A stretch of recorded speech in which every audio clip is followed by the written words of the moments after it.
अस्सलाम वालेकुम फ्रेंड्स, मेरा नाम है जाहिद शाह और आप देख रहे हैं टेक्निकल इंफॉर्मेशन चैनल। जैसा कि आप जानते हैं कि टेक्निकल इंफॉर्मेशन ने आपके लिए हमेशा एक नई वीडियो लाया है और हमेशा लाता रहेगा। लेकिन आज हम आपके लिए एक बेहतरीन और एक बच्चों का और बड़ों का और बूढ़ों का सारों के लिए ये वीडियो बहुत मुफीद साबित हो सकता है। सबसे पहले मैं आपको बताऊंगा कि आप क्या सीखेंगे। ये है क्या? ये टेंसेस है। टेंसेस अगर आप नहीं सीखते तो ये आपको बहुत नुकसान देगा और आप इंग्लिश ना समझ सकेंगे और ना बोल सकेंगे। टेंसेस को सीखने के लिए हमें चाहिए कि उर्दू से इंग्लिश कैसे बनाए, इंग्लिश से उर्दू कैसे बनाए। लेकिन इसके लिए हमारे पास एक तरीका है और वो तरीका ये है कि हमें सबसे पहले मालूम होना चाहिए कि इसका आइडेंटिफिकेशन क्या है, यानी कि उर्दू में पहचाना। नो सबसे पहले हम प्रेजेंट इंडेफिनिट टेंस से शुरू करेंगे। हमारे पास तीन ज़माने हैं, पास्ट, प्रेजेंट, पास्ट, फ्यूचर, और हर ज़माने के चार चार अक़साम है। सबसे पहला प्रेजेंट। प्रेजेंट है, प्रेजेंट में पहला ज़माना है प्रेजेंट इंडेफिनिट टेंस, दूसरा है प्रेजेंट कंटिन्यूअस टेंस, तीसरा है प्रेजेंट परफेक्ट टेंस, चौथा है प्रेजेंट परफेक्ट कंटिन्यूअस। इसी तरह पास्ट में भी है और फ्यूचर में भी है। आज मैं आपको बताऊंगा कि प्रेजेंट इंडेफिनिट टेंस यानी कि पहला टेंस जो हमारे पास है प्रेजेंट इंडेफिनिट टेंस, इसका आइडेंटिफिकेशन उर्दू में क्या है तो वो आप देखिए खुद अपने आंखों से। वो है ता है। जब जुमले के आखिर में ता है, ती है, ते हो वगैरह के अल्फाज आते हैं तो ये इस तरह का जुमला हमारे पास कहलाएगा प्रेजेंट इंडेफिनिट टेंस, यानी कि फ़ेल हाल मुतलक। और फिर इसमें हमारे पास वो फॉर्म ऑफ वर्ब, हर जुमले में हमारे पास ये चीज़ें होगी फॉर्म ऑफ वर्ब, यानी कि फॉर्म ऑफ वर्ब। हमारे पास कौन सा फॉर्म ऑफ वर्ब इसमें यूज होता है तो फॉर्म ऑफ वर्ब है first form of verb. First form of verb, आपको पता है ना कि वर्ब के तीन फॉर्म होते हैं, प्रेजेंट, पास्ट और पास्ट पार्टिसिपल। तो ये इसमें पहला है जो प्रेजेंट वाला फर्स्ट फॉर्म यूज होता है। फिर इसमें है helping verb. Helping verb, helping verb इसमें है हमारे पास डज और डू। अब आप सोच रहे होंगे कि डज क्यों है और डू है, दो क्यों है? तो दो इसलिए है कि डज सिंगुलर प्रोनाउन के साथ इस्तेमाल होता है और डू जो है वो प्लूरल प्रोनाउन के साथ इस्तेमाल होता है। अब आप सोच रहे होंगे कि सिंगुलर और प्लूरल प्रोनाउन क्या है।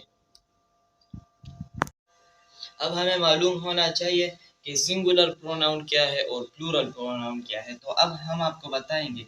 सिंगुलर प्रोनाउन ये है ही, शी, इट। ये हमारे पास है सिंगुलर प्रोनाउन। लेकिन बाज टेंसेस ऐसे है जिसमें ये बदलते रहते हैं, लेकिन इस जुमले के हिसाब से ही, शी, इट सिंगुलर प्रोनाउन है। और प्लूरल प्लूरल हमारे पास है दे, यू, वी और आई। ये हमारे पास है प्लूरल प्रोनाउन। अब मैं आपको सिखाऊंगा कि डू और डज, ये जो इसके साथ सिंगुलर और प्रोनाउन ये कैसे यूज हो गए जुमले में। आपको एक बात और रह गई है कि जो सिंगुलर प्रोनाउन है ना, उसके साथ एस या ई एस का इजाफा होगा पॉजिटिव सेंटेंसेस में, यानी मुस्बत जुमलों में। और जो प्लूरल है उसके साथ एस या ई एस का इजाफा नहीं होगा। तो हम चले एक जुमला ट्राई करते हैं। पहला जुमला है वो जाता है। तो आप इसमें देखिए कि ता है, ती है, ये आइडेंटिफिकेशन है ना प्रेजेंट इंडेफिनिट टेंस का, तो इसमें ता है आया है। आप ये समझे कि ये प्रेजेंट इंडेफिनिट टेंस है। अब इसका तर्जुमा क्या है? मैंने आपको बताया था कि जो सिंगुलर प्रोनाउन है उसके साथ उसका हेल्पिंग वर्ब, लेकिन पॉजिटिव जुमले में हेल्पिंग वर्ब का इस्तेमाल नहीं होता इस जुमले में। वो इस अब ये सिंगुलर प्रोनाउन है, इसके साथ एस या ईएस का इजाफा किया जाता है और वर्ब की कौन सी फॉर्म इस्तेमाल होती है? फर्स्ट। तो ये देखिए वो जाता है, यानी कि लड़के की तरफ इशारा है, ही गोज। ये गो इसलिए नहीं बोलते कि एस या ई एस, यानी इसके साथ ई एस का इजाफा हुआ है। तो ये है एक जुमला। वो कहता है, हम दूसरा जुमला ये लिखते हैं। तो आपने देखा कि ये जुमला भी सिंगुलर है क्योंकि एक वाहिद है। तो इसके साथ भी हम एस या एस का इजाफा करेंगे। ही वो कहता है, ही ईट्स। ये देखिए एस का इजाफा इसके साथ हो और गोस के साथ ई एस का इजाफा हो, क्योंकि हमने बताया कि एस या ई एस का इजाफा हो। आइए एस का भी इजाफा होता है। बाद हम एक प्लूरल का एक जुमला बनाते हैं ऐसा, हम खेलते हैं। तो आप तो जानते हैं कि जो प्लूरल का जुमला आता है उसके साथ एस या एस का इजाफा नहीं किया जाता। तो ये जुमला ऐसा होगा, वी प्ले। अगर ये ऐसा होता कि अगर ये ऐसा होता, खेल वो खेलता है, तो फिर यह होता ही प्लेज। लेकिन ये प्लूरल का जुमला है तो इसलिए इसके साथ एस या एस का इजाफा नहीं होता।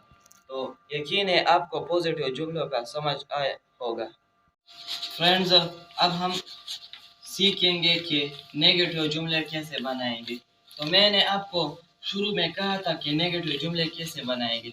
नेगेटिव जुमले बनाने का तरीका यह है कि उसके साथ हेल्पिंग वर्ब भी लगाया जाता है और हेल्पिंग वर्ब के बाद नॉट लगाए जाते हैं। पहले सब्जेक्ट, फिर हेल्पिंग वर्ब और फिर नॉट लगाया जाता है।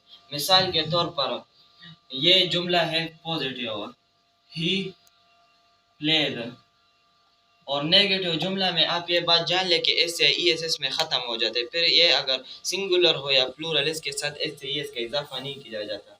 अब ये हमारे पास है सब्जेक्ट और ये हमारे पास है वर्ब। सब्जेक्ट और वर्ब।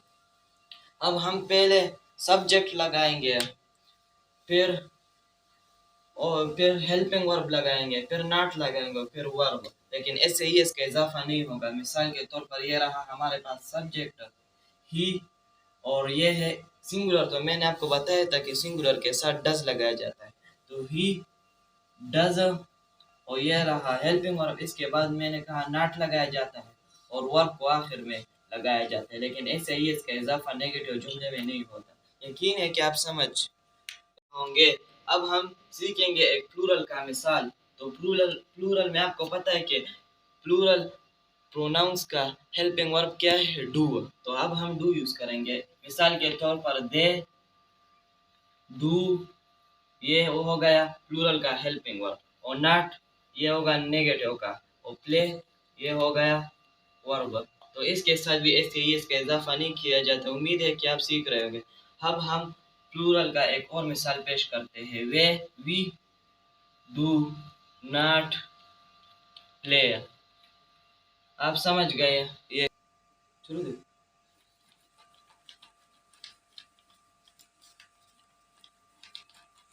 हम शुरू करते हैं इंट्रोगेटिव सेंटेंसेस यानी सवालिया सेंटेंसेस। हम इसमें ये सीखेंगे कि इंट्रोगेटिव सेंटेंसेस कैसे बनाएंगे, यानी पॉजिटिव से इंट्रोगेटिव कैसे बनाएंगे। तो इसका तरीका ये है, मिसाल के तौर पर हमारे पास है ये सेंटेंस, शी ईट्स, यानी कि वो खाती है। तो ये है प्रेजेंट इंडेफिनिट सेंटेंस और ये है पॉजिटिव। अब हम इससे इंट्रोगेटिव कैसे बनाएंगे। तो सबसे पहले हम हेल्पिंग वर्ब लगाएंगे यानी डज, क्योंकि ये सिंगुलर प्रोनाउन है तो हमने डज लगाया। फिर हम लगाएंगे सब्जेक्ट। तो इसमें सब्जेक्ट क्या है, शी। और वर्ब क्या है, ईट, ईट्स। तो एस या इसका इजाफा तो नहीं होता ना इंट्रोगेटिव सेंटेंसेस में, तो इसलिए हम लगाएंगे ईट। शी डज शी ईट, क्या वो खाती है, यानी इसका तर्जुमा ऐसा है, क्या वो खाती है। और शी ईट्स, इसका तर्जुमा क्या है, वो खाती है। तो इसमें हमने आइडेंटिफिकेशन में पढ़ा है ना कि ता है, ती है या ते हो। तो इसका पहचान आप देखिए, प्रेजेंट इंडेफिनिट टेंस है। तो इंट्रोगेटिव का समझ आ गया। हम एक दूसरा जुमला ट्राई करते हैं। अब हम प्लूरल का एक जुमला बनाते हैं। मिसाल के तौर पर do we write, do we write. अब हम ये देखते हैं कि डू वी राइट का तर्जुमा क्या है। तो ये हमेशा याद रखें कि डज या डू यानी हेल्पिंग वर्ब का इंट्रोगेटिव सेंटेंसेस में क्या का तर्जुमा होगा। तो डू क्या है, ये हमारे पास है हेल्पिंग वर्ब, और वी हमारे पास है सब्जेक्ट। ये हमेशा याद रखें, ये नाम जुबानी याद कर ले, ये बहुत ज़रूरी है। और राइट है हमारे पास वर्ब। डू वी राइट, तो इसका तर्जुमा क्या है, क्या हम लिखते हैं। तो डू क्या, वी हम, और राइट लिखते हैं। इससे ही इसका इजाफा नहीं होता। तो समझ आ गया आप लोगों को इस सेंटेंस का। 3 फ्रेंड्स, अब हम शुरू करते हैं नेगेटिव इंट्रोगेटिव सेंटेंसेस, यानी सवालिया जुमले भी है और नफी जुमले भी है। तो ये कैसे होगा, आप सोच रहे होंगे। ये बहुत आसान तरीका है, लेकिन आपको चाहिए कि आप जो सबक मैं पढ़ा रहा हूँ, आप बिल्कुल इसे तवज्जो के साथ सुने और इधर उधर ना देखें, सिर्फ स्क्रीन की तरफ देखें। तो फ्रेंड, अब क्या है, negative negative interrogative negative interrogative sentence, यानी कि नफी सवालिया जुमला। इसमें ये हमारे पास दोस्तों है नफी और सवालिया जुमला। इंट्रोगेटिव का मतलब है सवालिया, जैसे कि आप जानते हैं, और नेगेटिव का मतलब है नफी। तो अब हम ये कैसे बनाएंगे, सबसे पहले हम लगाएंगे हेल्पिंग वर्ब, यानी डज या डू। तो हम लगाते हैं डज।